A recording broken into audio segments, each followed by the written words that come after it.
Hello students, welcome to first lecture of motion. हमने अभी तक बहुत बार ये टर्म सुनी है कि ये गाड़ी रेस्ट पे है, ये पर्सन मूव कर रहा है। तो एक्चुअल रेस्ट में और मोशन में होने का क्या मतलब है? इफ एन ऑब्जेक्ट और a person does not change position with time, time के साथ उसका पोजिशन चेंज ना हो, तो उसको हम क्या कहते हैं कि वो चीज़ क्या है? रेस्ट पे। और अगर उसका पोजिशन चेंज हो रहा है तो हम कहते हैं कि वो मोशन में है। अब motion is a relative term, ये एब्सोल्यूट टर्म नहीं है। जैसे एग्जांपल देखो, पहले थ्योरी क्या थी कि हमारा अर्थ रेस्ट पे है और सन अर्थ के अराउंड घूम रहा है, कि सन ईस्ट में राइज करता है और वेस्ट में सेट होता है। बट अब थ्योरी क्या है कि सन तो फिक्स्ड है, अर्थ मूव करता है। अर्थ मूव करता है कहां से कहां? West to east. ऐसे फॉर एग्जांपल कई बार ये कार है, कार में दो पर्सन बैठे हैं, एक पर्सन बाहर खड़ा और कार आगे की तरफ जा रही है। तो इस पर्सन का तो क्या लगेगा कि भी इसके साइड वाला पर्सन रेस्ट पे बैठा हुआ है। और जैसे हम आगे जाते हैं, क्या होता है, जो साइड में पेड़ होते हैं, कोई पर्सन होता है, हमें लगता है कि वो पीछे की तरफ जा रहे हैं।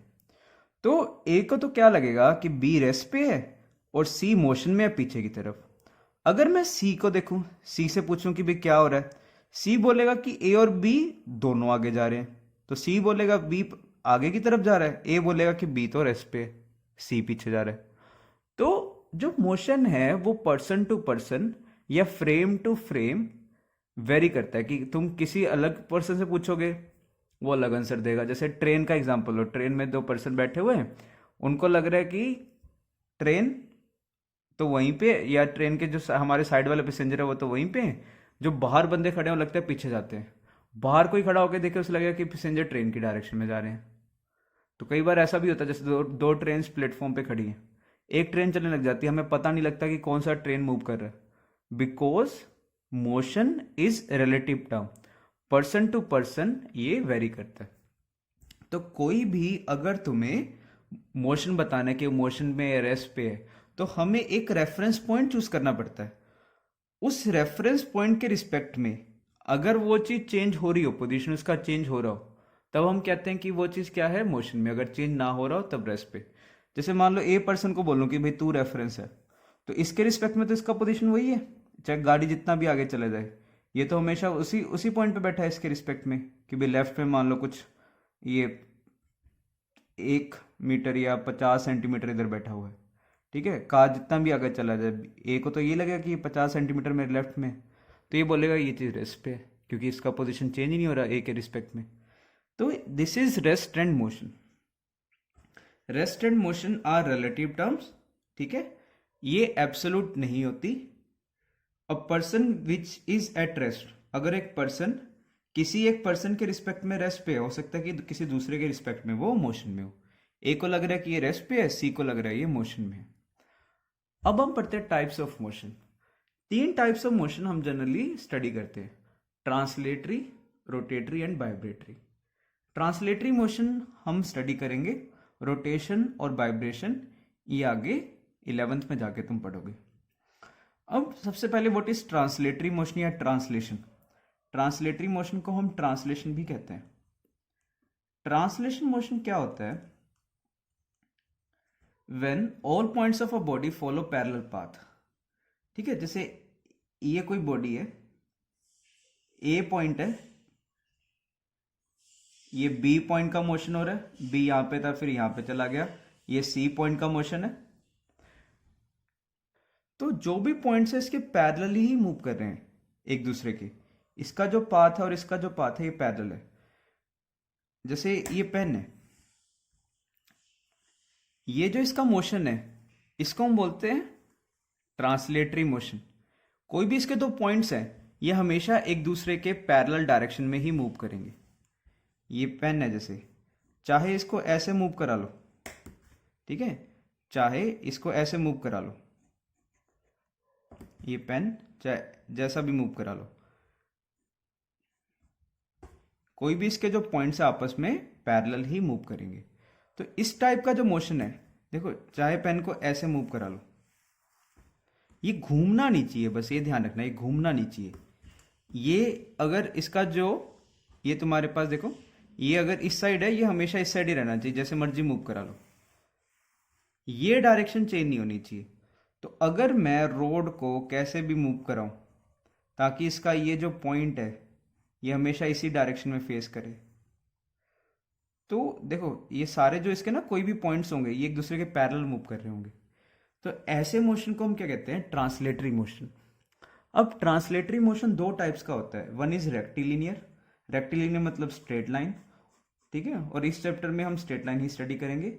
सेकंड इज कर्वीलिनियर, कर्व में भी मूव कर सकता है without change in orientation. Orientation का मतलब ये उसका डायरेक्शन नहीं चेंज होना चाहिए कि ये वाला इस डायरेक्शन में हो गया या ऐसा हो गया, क्योंकि ये फिर रोटेशन में काउंट हो जाता है। What is rotation? Motion of a body turning about an axis, किसी एक एक्सिस के अबाउट टर्न करने को हम कहते हैं कि रोटेशन मोशन। अब ये एक्सिस होती क्या है? जैसे अर्थ है, अर्थ अपनी एक्सिस पे घूमता है, तो अर्थ के जो भी पॉइंट्स हैं ये किसी सर्कल में घूम रहे होते हैं। तो इन सब सर्कल्स का जो सेंटर है एक लाइन पे लाई करता है, this line is called axis of rotation. For example से फैन है, फैन के देखो ये फैन जैसे घूमेगा, कोई भी इसका पॉइंट है, ये सब पॉइंट्स एक सर्कल में घूम रहे हैं, इस सर्कल का जो सेंटर है जिस लाइन पे लाई करता है that is called axis of rotation.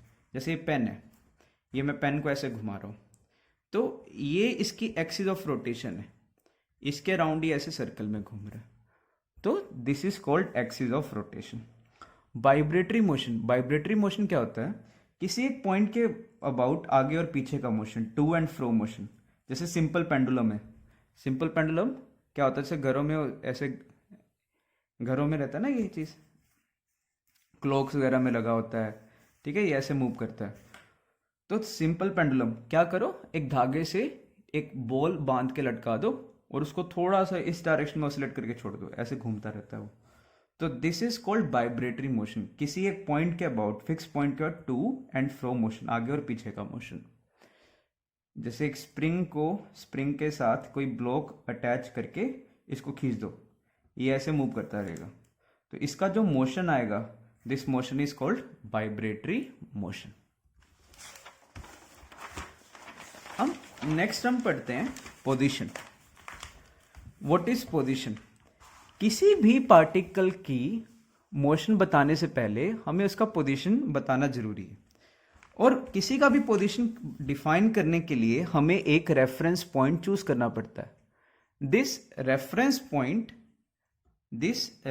Point, ठीक है, इसी को हम ओरिजिन कहते हैं। जैसे ये एक्सिस है, इस पॉइंट को ही हम ओरिजिन कहते हैं।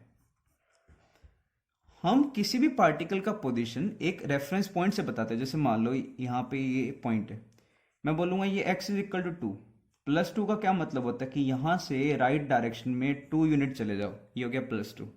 इस रेफरेंस पॉइंट से अगर मैं 3 मीटर लेफ्ट में चला जाऊँ तो उसका मीनिंग होता है x इज इक्वल टू -3। ये y एक्सिस है, यहाँ से तुम मान लो 4 मीटर ऊपर की तरफ चले गए या 4 यूनिट ऊपर चले गए, इसको बोलते हैं y इज इक्वल टू +4। एक यूनिट इस रेफरेंस पॉइंट से नीचे चले जाओ, इसको बोलते हैं y इज इक्वल टू -1। तो रेफरेंस पॉइंट हमें चूज करना पड़ता है किसी का भी पोजीशन बताने के लिए। अब मान लो मैं तुम्हें बताऊं कि कोई पर्सन यहाँ पे है, तो मैं क्या बोलूंगा कि इस रेफरेंस पॉइंट से 2 मीटर राइट की तरफ या 2 यूनिट राइट की तरफ चले जाओ। अब ये तो हो गया 1 डायमेंशन। 2 डायमेंशन में मान लो मुझे यहाँ पे 3,4 पे जाना है।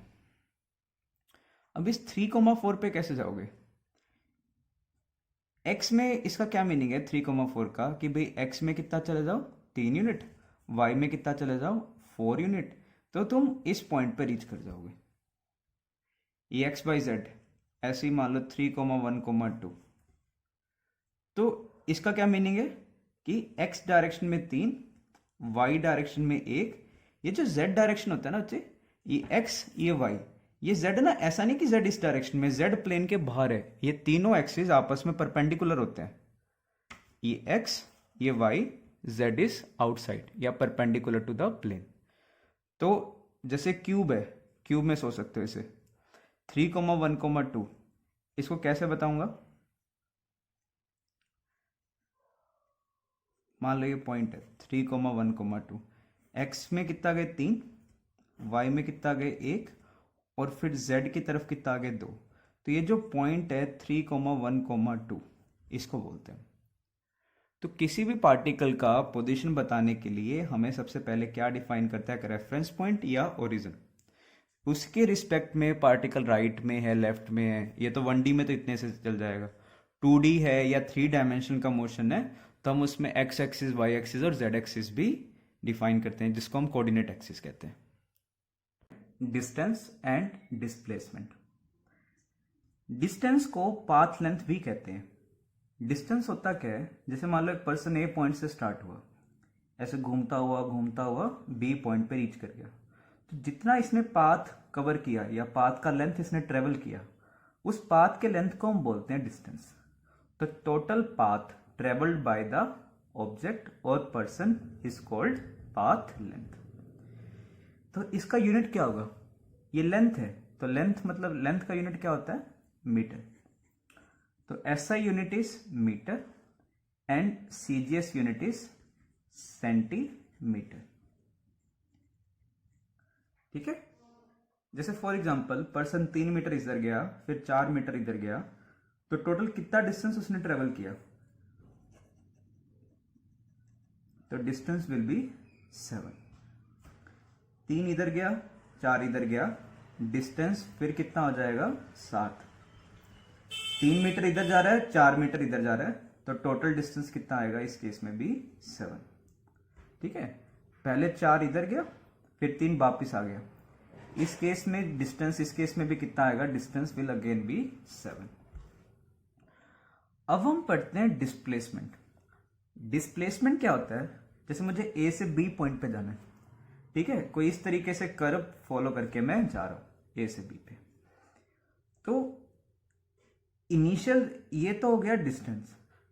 डिस्प्लेसमेंट क्या होता है, shortest distance between initial point and final point. A से B में किसी भी 2 पॉइंट्स में जो शॉर्टेस्ट डिस्टेंस होता है वो एक स्ट्रेट लाइन होता है, ये वाला।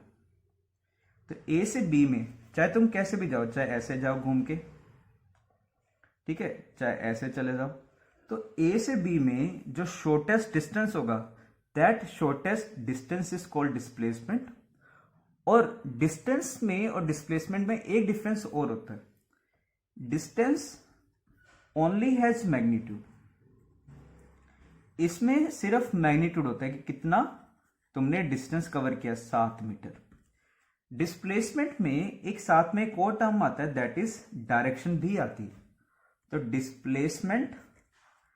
डिस्प्लेसमेंट हैज बोथ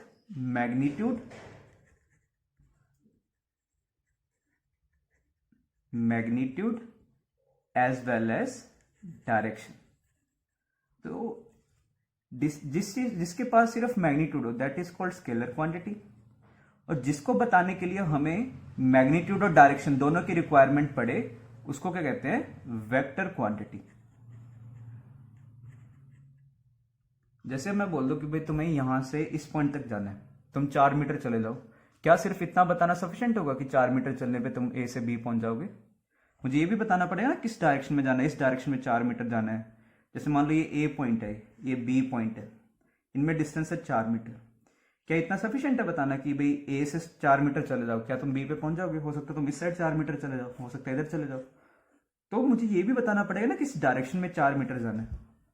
तो जिन चीजों को बताने के लिए डायरेक्शन और मैग्नीट्यूड दोनों की जरूरत पड़े, दोज आर कॉल्ड वेक्टर्स। तो displacement is a vector quantity. इसका डायरेक्शन भी होता है और मैग्नीट्यूड भी होता है। इसका डायरेक्शन कहां से कहां होता है, from initial point two final point. Initial point से A से स्टार्ट होके B की तरफ, ठीक है, ये एरो किस तरफ पॉइंट करता है, A से B की तरफ, जो इसका डायरेक्शन है, एरो इसका डायरेक्शन बताता है। तो displacement is a vector quantity, इसका मैग्नीट्यूड भी होता है, डायरेक्शन भी होता है। मैग्नीट्यूड तो ये जो लेंथ है ये हो गया इसका मैग्नीट्यूड, और ये जो डायरेक्शन हो गया है, दिस इज कॉल्ड इसका डायरेक्शन। तो फॉर एग्जांपल जैसे मैं 3 मीटर इस साइड गया, 4 मीटर इस साइड गया, ये परपेंडिकुलर है, तो मैंने बोला तुमसे कि डिस्टेंस बताओ, डिस्टेंस कितना आ गया, डिस्टेंस से सीधा 3 + 4 7। अब मैं बोला कि डिस्प्लेसमेंट बताओ कितना हुआ और मैग्नीट्यूड बताओ उसका। तो ये इनिशियल पॉइंट है, ये फाइनल पॉइंट है, इनिशियल से फाइनल की तरफ ये जो शॉर्टेस्ट डिस्टेंस है, कितना डिस्टेंस है ये 3 4 ये 90 डिग्री, तो अंडर रूट ऑफ 3 का स्क्वायर प्लस 4 का स्क्वायर कितना होगा, ये under root of 3 square plus 4 square. तो डिस्प्लेसमेंट विल बी 5, डिस्टेंस अभी भी कितना है 7। जैसे मैं बोलूँ 4 मीटर तुम इस साइड चले गए, फिर 3 मीटर वापिस आ गए, तो डिस्टेंस तो अभी भी 7 ही है। बट मैं बोलूँ डिस्प्लेसमेंट कितना हुआ, डिस्प्लेसमेंट ये इनिशियल पॉइंट है हमारा, ये फाइनल है, इसके बीच में जो शॉर्टेस्ट डिस्टेंस है कितना हो गया ये, तो दिस इज कॉल्ड डिस्प्लेसमेंट। अब मुझे ये बताओ, जैसे एक पर्सन है किसी कार पे जा रहा है, तो उसका जो फ्यूल खत्म होगा वो डिस्टेंस की वजह से खत्म होगा या डिस्प्लेसमेंट की वजह से खत्म होगा, तो उसका जो फ्यूल कितना लगा वो डिस्प्लेसमेंट पे नहीं, वो तो इस पे डिपेंड करेगा ना कितना उसने डिस्टेंस कवर किया। ज्यादा पाथ कवर करके जाएगा तो ज्यादा फ्यूल खर्च होगा। अब जैसे मान लो ये 3 है ये 4 है, तो डिस्टेंस तो इस केस में अभी भी कितना है, इन सब केसेस में डिस्टेंस कितना है 7। डिस्प्लेसमेंट हर केस में वेरी करे, ये है हमारा डिस्प्लेसमेंट। अगर ये 3 में इस साइड जाता और 4 भी फिर इस 4 इस तरफ चला जाता, तो इस केस में डिस्प्लेसमेंट और डिस्टेंस दोनों ही बराबर आ जाते, डिस्टेंस भी 7 डिस्प्लेसमेंट भी 7। तो डिस्टेंस और डिस्प्लेसमेंट कब बराबर होते हैं एक दूसरे के, जब पर्सन स्ट्रेट लाइन में ट्रेवल करे। क्या इतना सफिशिएंट है कि पर्सन स्ट्रेट लाइन में ट्रेवल करे और डिस्टेंस और डिस्प्लेसमेंट बराबर आ जाएगा, नहीं। जैसे ये भी तो पर्सन स्ट्रेट लाइन में जा रहा है, तो स्ट्रेट लाइन में तो ट्रेवल करे और टर्न भी ना करे, अगर विदाउट टर्निंग ही सीधा स्ट्रेट लाइन में चलता रहेगा, तो distance is equal to displacement. तो क्या कंडीशन है, इफ ऑब्जेक्ट और person moves in straight line without turning, बिना टर्न लिए, डिस्प्लेसमेंट का जो मैग्नीट्यूड है, ये जो ऐसे ना ये सिंबल लगाते हैं मोड कहते हैं इसे, मोड, और ये क्या बताता है मैग्नीट्यूड। डिस्प्लेसमेंट का जो मैग्नीट्यूड है ये डिस्टेंस के बराबर होगा। अगर एक पार्टिकल स्ट्रेट लाइन में चले और टर्न ना करे, ठीक है, टर्न करेगा तब नहीं आएगा। जैसे इसमें स्ट्रेट लाइन में नहीं जा रहा, तो कभी भी डिस्टेंस और डिस्प्लेसमेंट बराबर हो ही नहीं सकते। कुछ एग्जांपल्स ट्राई करते हैं इसके। पहला एक क्वेश्चन है, एक पर्सन है 100 मीटर ट्रेवल कर रहा है नॉर्थ में, फिर 100 मीटर ट्रेवल कर रहा है ईस्ट में। ये नॉर्थ, ये वेस्ट, ये नॉर्थ, ये साउथ, वेस्ट और ईस्ट, वेस्ट और ईस्ट। वेस्ट और ईस्ट कैसे याद रखते हो, मैं ऐसे याद रखता हूँ, जैसे जो इंडिया का मैप है ना, जैसे इंडिया के मैप में वेस्ट बंगाल किधर है, इस साइड होता है वेस्ट बंगाल। इंडिया का जो मैप है कुछ, उसमें वेस्ट बंगाल किधर है, इधर साइड आता है ना, तो जिधर वेस्ट बंगाल उधर वेस्ट नहीं है, मैं ऐसे याद रखता हूँ, उधर उल्टा है, ईस्ट है। तो जिधर वेस्ट बंगाल है, वेस्ट बंगाल वाली साइड वेस्ट नहीं है, ईस्ट है उधर। तो ये ईस्ट, ये वेस्ट। तो पर्सन ने कितना ट्रेवल किया, मान लो यहां से स्टार्ट करा 100 मीटर नॉर्थ, 100 मीटर नॉर्थ गया, फिर गया 100 मीटर ईस्ट। तो इसने टोटल कितना डिस्टेंस ट्रेवल किया, डिस्टेंस और डिस्प्लेसमेंट बताना है। डिस्टेंस तो सीधा ऐड कर दो, 100 मीटर प्लस 100 मीटर कितना हो गया 200 मीटर। डिस्प्लेसमेंट इज इनिशियल और फाइनल के बीच का शॉर्टेस्ट डिस्टेंस, तो ये कितना होगा, डिस्प्लेसमेंट विल बी कितना, अंडर रूट ऑफ 100 का स्क्वायर प्लस 100 का स्क्वायर, तो ये कितना हो गया 2 टाइम्स 100 का स्क्वायर, तो ये कितना हो गया √2 इंटू 100 या 100√2। नेक्स्ट क्वेश्चन है, ये खुद से ट्राई करके देखो। ये नॉर्थ, ये साउथ, ये वेस्ट और ये ईस्ट। पहले पर्सन किधर जा रहा है, 100 मीटर नॉर्थ गया, इस साइड 100 मीटर गया, फिर किधर गया 300 मीटर ईस्ट, 300 मीटर ईस्ट की तरफ, और फिर 500 मीटर साउथ में, ये टोटल हो गया 500। तो पहले तो डिस्टेंस बताओ, डिस्टेंस कितना हो गया, distance will be 100 plus 300 plus 500, तो कितना हो गया 900 मीटर। अब हमें बताना डिस्प्लेसमेंट, डिस्प्लेसमेंट कितना होगा। देखो ये 100 है, ये भी 100 रहा होगा, ये टोटल था 500, ये कितना बचा, मतलब नीचे वाला पार्ट ये सिर्फ बचा 400 बच गया, और ये कितना है 300 है ना। पहले तो मुझे डिस्प्लेसमेंट बताओ, ये तुम्हारा स्टार्टिंग पॉइंट है और ये हमारा फाइनल पॉइंट है, तो ये है डिस्प्लेसमेंट, कितना होगा ये कितना डिस्टेंस है 300, और ये वाला कितना है 400, पाइथागोरस थ्योरम लगा लो, अंडर रूट ऑफ 300 का स्क्वायर प्लस 400 का स्क्वायर, ट्राई करना, दैट विल बी 500 मीटर। तो ये आ गया हमारा डिस्प्लेसमेंट। कौन सी डायरेक्शन में आ रहा है, साउथ और ईस्ट के बीच में कहीं आ रहा है। यहां पे हमारा डिस्प्लेसमेंट किस तरफ आया, ये तो सिर्फ मैग्नीट्यूड आया था, डायरेक्शन किधर आ रहा है, नॉर्थ ईस्ट डायरेक्शन में। लास्ट क्वेश्चन ट्राई करते हैं। एक पर्सन है, वो कैसे ट्रेवल कर रहा है,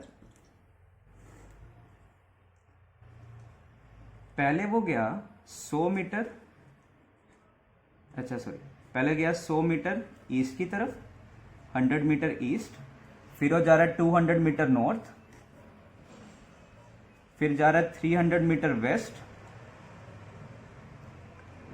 300 मीटर, ये 100 है तो ये भी 100 होगा, टोटल ये 300 जाना है, तो ये कितना बच गया 200, और 400 मीटर साउथ, ये 200 है, ये 200 होगा, और 200 और नीचे जाएगा, तभी ये टोटल 400 हो पाएगा। तो हमें एक तो बताना है डिस्टेंस, डिस्टेंस तो कितना हो गया 100 प्लस 200 प्लस 300 प्लस 400, ये कितना हो गया 1000 मीटर। अब हम निकालते हैं डिस्प्लेसमेंट। डिस्प्लेसमेंट तो कौन सा हुआ, ये 100 था, ये टोटल 300, 100 तो इधर बचा, ये 200 इधर है ना, तो ये वाला पार्ट 200 है, ये था 200 और ये था टोटल 400, तो 200 यहाँ पे कवर हो गया, ये वाला पार्ट भी कितना है 200, तो यहाँ पे भी 200, ये नीचे की तरफ भी 200, तो नेट डिस्प्लेसमेंट ये हुआ, कितना हो गया डिस्प्लेसमेंट, अंडर रूट ऑफ 200 का स्क्वायर प्लस 200 का स्क्वायर, मतलब कितना हो गया 200 का स्क्वायर, ये 2 टाइम्स आ रहा है ना, तो ये रूट ले लेना 200 रूट 2, तो इतना हमारे पास डिस्प्लेसमेंट आ गया। नेक्स्ट क्वेश्चन देखो, a particle is moving in a circle of radius R, find distance and displacement when particle completes 1/4 of revolution. 1/4 revolution उसने कंप्लीट कर लिया, हमें डिस्टेंस और डिस्प्लेसमेंट बताना है। मान लो यहां से पार्टिकल यहां से स्टार्ट हुआ और यहां पे चला गया, ठीक है, ये हो गया 1/4 सर्कल। तो डिस्टेंस, डिस्टेंस क्या होता है, जितना उसने पाथ कवर किया, तो टोटल सर्कल में कितना पाथ होता है 2πr, ये 1/4 सर्कल है, तो 2πr/4 या πr/2, अगर क्वेश्चन में तुम्हें r का वैल्यू दिया हो फिल कर लेना। और अगर मैं पूछूं डिस्प्लेसमेंट, डिस्प्लेसमेंट का मैग्नीट्यूड बताओ, ये है डिस्प्लेसमेंट, इनिशियल और फाइनल का शॉर्टेस्ट डिस्टेंस, कितना डिस्टेंस हो गया ये, पाइथागोरस थ्योरम अप्लाई करना, root of r square plus r square, it is root of 2 times r square या r√2, this is our displacement. Second is half revolution. Half revolution का क्या meaning है, यहां से पार्टिकल ने स्टार्ट किया और इस पॉइंट तक चला गया, आधा रेवोल्यूशन, हाफ रेवोल्यूशन में मतलब कितना डिस्टेंस कवर करेगा, एक फुल सर्कल में कवर करता है 2πr, हाफ सर्कल में कितना कवर करेगा बाय 2, दैट इज πr। और डिस्प्लेसमेंट, डिस्प्लेसमेंट कितना हो गया, डिस्प्लेसमेंट ये है, तो इनिशियल और फाइनल का शॉर्टेस्ट डिस्टेंस, तो डायमेट्रिकली ऑपोजिट एंड से कितना डिस्प्लेसमेंट आएगा 2r। Third is 3/4 of revolution, 3/4, यहां से स्टार्ट किया, ऐसे घूमता हुआ 3/4 रेवोल्यूशन उसने कवर कर लिया, तो एक पूरे सर्कल में कवर करता है 2πr इंटू 3/4, ये हो गया उसका डिस्टेंस। कितना हो गया ये 3πr/2। अगर हम बोलो इसका डिस्प्लेसमेंट बताओ, डिस्प्लेसमेंट कितना होगा, इनिशियल और फाइनल का शॉर्टेस्ट डिस्टेंस, ठीक है, कितना आ गया ये आर, ये आर, ये फिर से वही r√2, पाइथागोरस थ्योरम अप्लाई करना। Fourth is one complete revolution, एक पूरा सर्कल घूम गया, वो पूरा सर्कल घूम गया तो डिस्टेंस तो कितना आएगा 2πr। डिस्प्लेसमेंट, अगर इनिशियल पॉइंट और फाइनल पॉइंट सेम ही हो जाए, इनिशियल पॉइंट और फाइनल पॉइंट सेम हो जाए तो डिस्प्लेसमेंट कितना होगा, इनिशियल और फाइनल का शॉर्टेस्ट डिस्टेंस, वो तो सेम ही पॉइंट है, तो डिस्प्लेसमेंट कितना हो गया 0। नेक्स्ट, उसने 5 रेवोल्यूशन कवर करे। इन 5 रेवोल्यूशन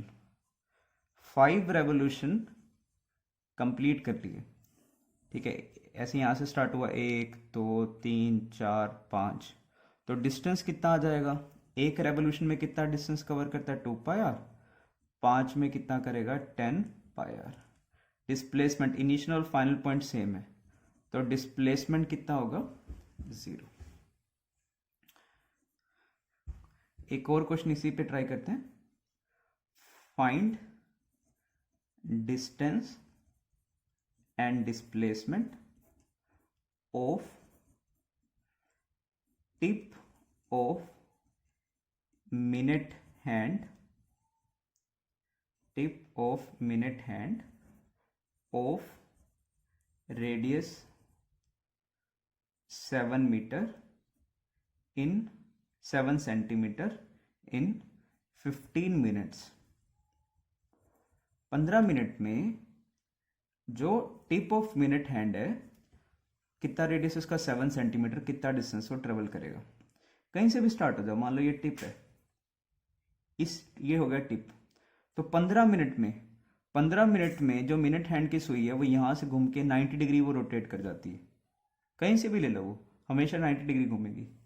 तो ये टिप का मतलब होता है ये वाला पॉइंट, इसने कितना डिस्टेंस कवर किया, ये तो सर्कल में घूम रही है 7 सेंटीमीटर के, तो डिस्टेंस कितना आ जाएगा, दिस इज 2πr/4, तो πr/2, पाई का वैल्यू 22/7, r कितना है 7 सेंटीमीटर/2, तो कितना आ गया 11 सेंटीमीटर।